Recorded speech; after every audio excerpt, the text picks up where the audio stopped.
गुरुचरण कमल भ्यो नमः। नमस्कार दर्शक बंधु, पूजा पाठ मंत्र जंत्र चैनल को आपण मान बहुत बहुत स्वागत करुच्ची। जी वर्तमान आमे महालक्ष्मी कृपा पाइबा पई कि प्रकार जंत्र विभिन्न प्रकार जंत्र अच्छी सेथि मध्यरु ये जो जंत्र श्री श्री सिद्ध महालक्ष्मी जंत्र ये जंत्र को किभली भाव में लेखिबा एवं पूजा करिबा स्थापन करिबा घरे किंबा कवच रे पिंधिबा व्यवसाय अनुष्ठान में स्थापन करिबा काल निश्चित भाव में महालक्ष्मी को कृपारु धन समृद्धि वृद्धि हुए महालक्ष्मी को कृपारु। हेले ये जो जंत्र आप देखुंट ये जंत्र पुरातन तालपत्र पोथी संग्रहित एवं ये जंत्र लेखा को हेले विशेष भाव में गुरुवार शुक्ल पक्ष जदि गुरुवार पुष्या नक्षत्र युक्त है पंचमी दशमी किंबा पूर्णमी युक्त है गुरुवार पंचमी दशमी किंबा पूर्णमी युक्त है किंबा आसंता वर्ष ये जो वर्ष आसुची दीपावली अमावास्या से दिन रात्र समय रे ये जंत्र को कस्तूरी कुंकुम गोरचना कर्पूर केसर इतरे काली निर्माण तैयारी करी बेलकाठी कलम रे किंबा डालिम काठी कलम रे जंत्र को लिखिए। ये जंत्र पुरातन आउ विभिन्न प्रकार व्यवसाय अनुष्ठान पर सफलता मिले एवं घरे धन समृद्धि वास्तु शांति पाई मध्य उपयोगी हेले महालक्ष्मी को कृपा पाइबा को हेले निश्चित भाव में अँला बेलफल बिल्वफल एवं अँला निश्चित भाव में व्यवहार करेंगे महालक्ष्मी पूजा आ पद्म फूल तेणुक जंत्र किभली भाव में तैयारी करा जाउची वीडियोटी शेष पर्यंत देखंतु ताहले निश्चित भाव में निजे प्रस्तुत करें। यह सहज सरल जंत्र अटे कौन जटिल जंत्र नुहे केवल तैयारी करने निजर श्रद्धा विश्वास और किछि समय आवश्यक खूब कम समय मध्य अल्प समय मध्य जंत्र तैयारी हो पारिबो। ये जंत्र को भुजपत्र रे तैयारी करंतु किंबा तंबा पत्र रे किंबा सुना प्लेट किंबा रूपा प्लेट किंबा पद्म पत्र रे मध्य ये जंत्र को लेखि तत्कालिक पूजा करी कौन व्यवसाय अनुष्ठान किंबा घरे रखिले मध्य धन समृद्धि महालक्ष्मी कृपार प्राप्ति हुए। हेले शेष पर्यंत वीडियो टी देखंतु स्किप करंतुनी ताल निश्चित भाव में जानि परिबे। देखंतु एटा होची सिद्ध लक्ष्मी जंत्र। ये जंत्र को प्रथमे आमे लेखिबा पई हेले 8 इंच रे 6 इंच एक भुजपत्र किंबा 8 इंच रे 8 इंच 6 इंच रे 6 इंच जेमिति भुजपत्रटे आपण नहीं पारिबे नहींकरी ता धीरे ये सिद्ध लक्ष्मी जंत्र लिखा को हेले आसंता दीपावली अमावास्या रात्र समय रे अमृत बेला बा महेंद्र बेला रे कस्तूरी इतरे कस्तूरी कुंकुम गोरचना चंदन इथिरे जंत्र को लिखा काली प्रस्तुत हम। देखते काली प्रस्तुत हो सारा पर जंत्र टी देखु प्रथमे जंत्र लिखिब सब जंत्र लिखा को हेले पाखेरे धूप दीप एवं शुद्ध आसन धला वस्त्र दीपावली काली पूजा रे ए कार्यटी करंतु। ए जंत्र लिखिबा पई प्रथमे देखंतु जे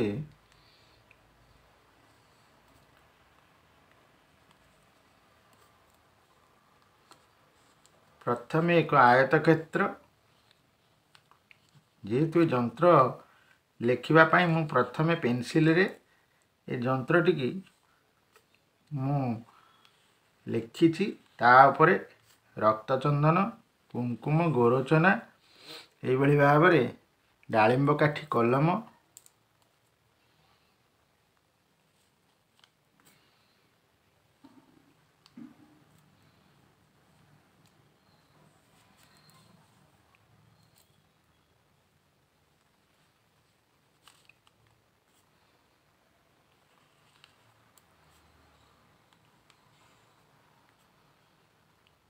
दुकान रे व्यवसाय वृद्धि घरे मध्य रोजगार बाट खोलिबा माँ लक्ष्मी कृपारू समस्त प्रकार अभिलाष पूर्ण होगा पाई ए जंत्र को शुद्ध मनरे महालक्ष्मी मंत्र उच्चारण पूर्वक महालक्ष्मी एकाक्षरी मंत्र होची श्रीं बीज। प्रथम गोटे वर्ग क्षेत्र ताकू 4 भाग करिवे मझिरे गोटे आयत क्षेत्र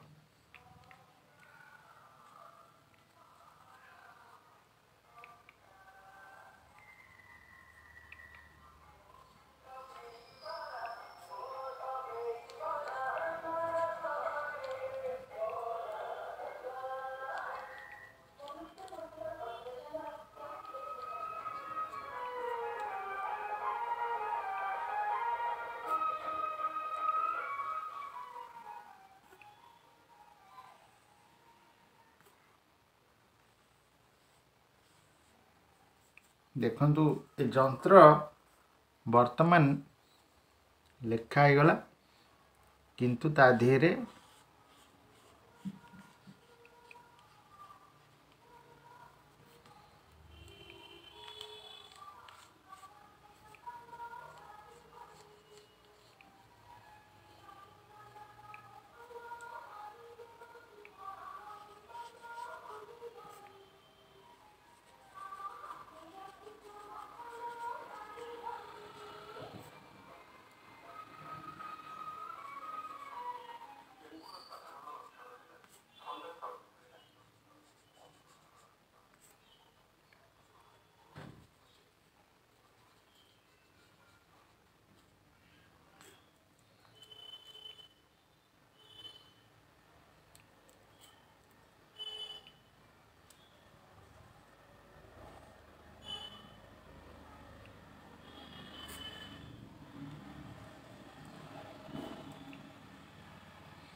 जंत्र को लेखा सरिला परे तापरे जंत्र केतक संख्या लिखिबे। देखंतु भल भाव में एठी 13 संख्या लेखा जीवो जेहेतु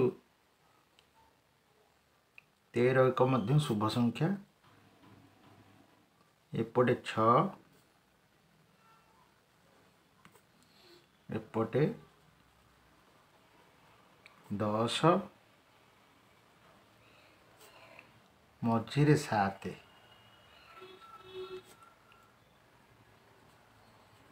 मझिरे 7 लिखिबे एवं एपटे 9 एवं ए स्थान रे मध्य 3 एपटे 4 एपटे 1 एवं एपटे 8। वर्तमान ये जंत्रटी देखंतु प्रस्तुत भी हो गला।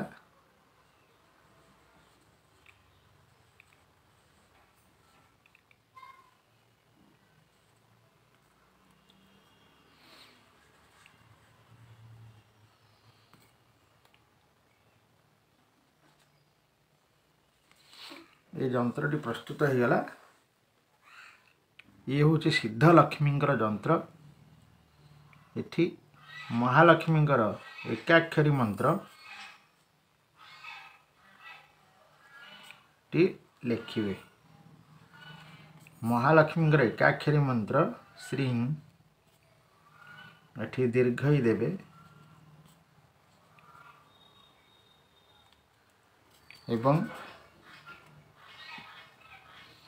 एठी मध्य गोटे स्ट्रिंग लिखिए।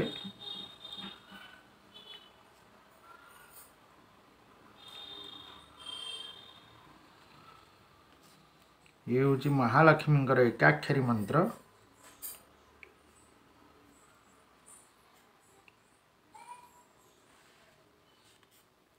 तापरे ए स्थान रे गोटे स्ट्रिंग लिखिए।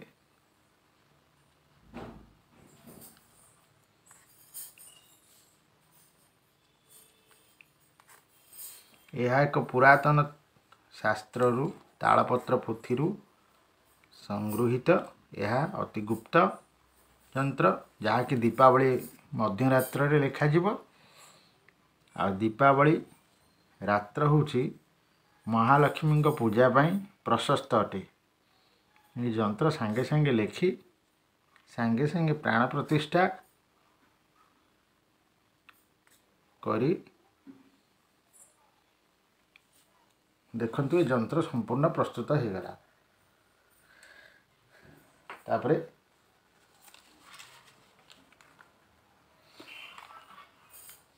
ये जंत्र को कलश स्थापन करी महालक्ष्मी मंत्र रे दीपावली रात्र रे प्राण प्रतिष्ठा करी पूजा करी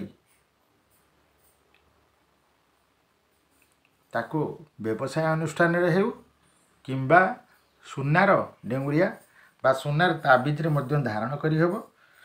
कले महालक्ष्मी कृपारु निश्चित आपणकर धन संपद परिपूर्ण हेबो। ओम अस्य श्री प्राण प्रतिष्ठा मंत्रस्य ब्रह्मा विष्णु महेश्वरा ऋषयः ऋग्यजु सामथर्वाणी छंदांसी श्री महालक्ष्मी जंत्र प्राण प्रतिष्ठा करणे विनियोग। ये भाया जंत्र को स्थापन करेंगे। स्थापन कर प्रथम प्राण प्रतिष्ठा करेंगे। प्राण प्रतिष्ठा ओम आंग ह्रीं क्रों जं रं लं बं सं सं हंसः महालक्ष्मी प्राणः जीवः यः स्थितः सर्वेन्द्रियाणि वाम मनस्तको चक्षु प्राणाघ्राण पंचविंश तत्वानि यः गत्य सुखचिर तिष्ठन्तु स्वाहा। ओम आंग ह्रीं क्रों जं रं लं बं सं सं हंसः महालक्ष्मी देवी प्राणः जीवः यः स्थितः सर्वेन्द्रियाणि वाम मनस्तको चक्षु प्राणाघ्राण पंचविंश तत्वानि यः गत्य सुखचिर तिष्ठन्तु स्वाहा। ओम आंग ह्रीं क्रों जं रं लं बं सं सं हंसः महालक्ष्मी देवी अष्टलक्ष्मी देवी प्राणः जीवः यः स्थितः सर्वेन्द्रियाणि वाम मनस्तको चक्षु प्राणाघ्राण पंचविंश तत्वानि यः गत्य सुखचिर तिष्ठन्तु स्वाहा। तापरे प्रतिष्ठा मंत्र जंत्र प्रतिष्ठा मंत्र हूँ ओं मनजुतेर्जुषतामाजस्य बृहस्पतिर्यज्ञमिमं तनतु अरिष्टयज्ञं समिमं दधातु विश्वदेवास इयमादयन्ताम् ओं प्रतिष्ठ। ओम जंत्र राजाय विद्महे महाजंत्राय धीमहि तन्नो जंत्रो प्रचोदयात्। ओम जंत्र राजाय विद्महे महाजंत्राय धीमहि तन्नो जंत्रो प्रचोदयात्। ओम जंत्र राजाय विद्महे महाजंत्राय धीमहि तन्नो जंत्रो प्रचोदयात्। तापरे माँ लक्ष्मींकर गायत्री मंत्र एमती कुश छुआंकी करेंगे। ओं महालक्ष्मीश्च विद्महे विष्णुपत्नीश्च धीमहि तन्नो लक्ष्मी प्रचोदयात्। ओं महालक्ष्मीश्च विद्महे विष्णुपत्नीश्च धीमहि तन्नो लक्ष्मी प्रचोदयात्। ओं महालक्ष्मीश्च विद्महे विष्णुपत्नीश्च धीमहि तन्नो लक्ष्मी प्रचोदयात्। ଏଭଳି ଭାବରେ ପ୍ରାଣ ପ୍ରତିଷ୍ଠା ସରିଲା ପରେ ପଞ୍ଚୋପଚାର ଶ୍ରୀ ସୂକ୍ତ ପାଠ କରିବେ ଏବଂ ଶ୍ରୀ ସୂକ୍ତ ଧ୍ୟାନ ମାଙ୍କର ପଢ଼ିବେ ଯେ ଯାସା ପଦ୍ମାସନସ୍ଥା ବିପୁଳ କଟିତଟି ପଦ୍ମପତ୍ରାୟତାକ୍ଷୀ ଗମ୍ଭୀରାବର୍ତ୍ତନାଭୀଷ୍ଟନ ଭରନମିତା शुभ्रवस्त्रोत्तरीया या लक्ष्मीर्दिव्यरूपै मणिगणखचितै स्नापिता हेमकुम्भै सा नित्यपद्महस्ता मम वसतु गृहे सर्वमाङ्गल्ययुक्ता ॐ हिरण्यवर्णां हारिणीं सुवर्णरजतस्रजां चन्द्रां हिरण्यमयी लक्ष्मीं जातवेदो ममावह। श्री सूक्त पाठ करी 16 उपचार पूजा किंबा पंचोपचार मध्य पूजा करिपारंती। एबले माँ लक्ष्मी के आवाहन करेंगे। आवाहन बेले एथिरे अँला कोळीटे अर्पण करेंगे, किसी बेलपत्र अर्पण करेंगे जंत्र रे एवं जंत्र को माँ लक्ष्मी को आवाहन करी सारिला परे लक्ष्मी को पूजा विषय आगु को विस्तृत भाव में हम। एटा खाली जंत्र पूजा हवापाई सामान्य अल्प समय रे छाड़ियापाई आम कर माँ लक्ष्मी की चंदन श्रीखंडं चंदनं दिव्यं गांधाड्यं सुमनोहरं विलेपनं सुरश्रेष्ठं चंदनं प्रतिगृह्यतां। ओं महालक्ष्मी देव्यै चंदनं समर्पयामि।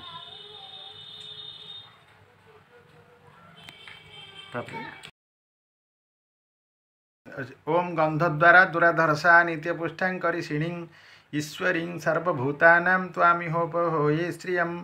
ओं श्रीश्चते लक्ष्मीश्च पत्न्या अहोरात्रे पार्श्वे नक्षत्राणि रूपमस्वी नव्यार्तं ईश्वन्मिषाणं मैषाण सर्वलोकं मैषाणः। ओम श्री महालक्ष्मी देव्यै सिंदूरं नमः।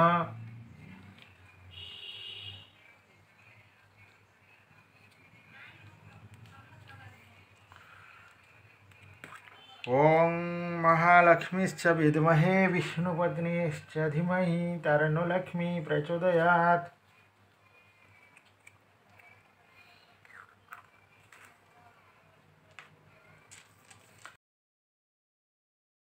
रसदभूतो गांधाड्यं सुमनोहरं आग्रेयं सर्वदेवीनां धूपोऽयं प्रतिगृह्यताम्।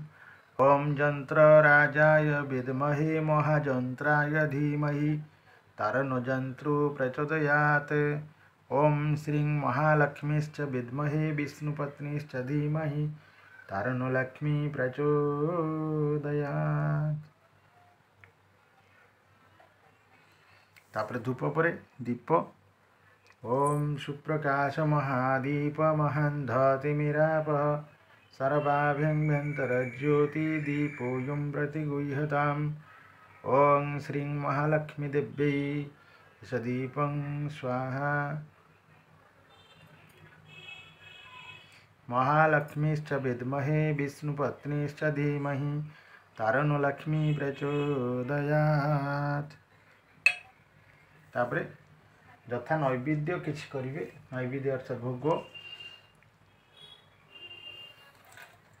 ओं श्री महालक्ष्मी देव्यै एष अमृत नैवेद्यम उपकलित नैवेद्यम स्वाहा। प्राणाय स्वाहा अपानाय स्वाहा उदानाय स्वाहा व्यानाय स्वाहा समानाय स्वाहा एष अमृत नैवेद्यम स्वाहा।